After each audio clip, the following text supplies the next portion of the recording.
வணக்கம் dear students. இது ஒரு நீட் கொஸ்டின் என்னென்னா, number of atoms in 560 gram of iron, atomic mass of iron வந்து 56 கிராம் per மோல்.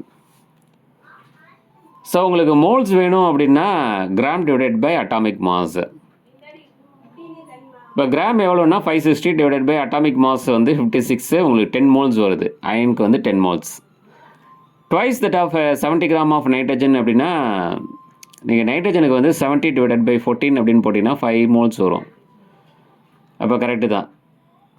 அப்போ அயன் அப்படிங்கிறது 10 மோல்ஸ் அப்படின்னா நைட்ரஜன் வந்து 5 மோல்ஸ் வருது. அப்போ twice that of 70 gram nitrogen.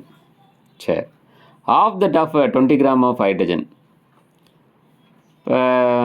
ஹைட்ரஜனோட மோலோட பாதி அளவுக்கு இருக்குது அப்படின்னு சொல்லியிருக்காங்க. ரெண்டாவது point.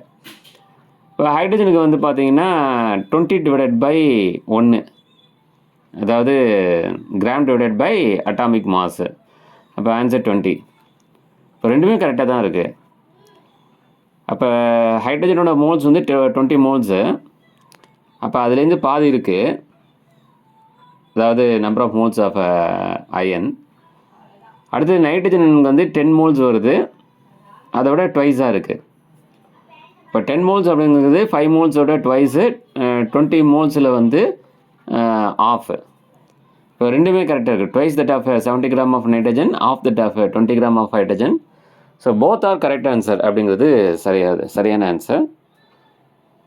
Both are correct answer.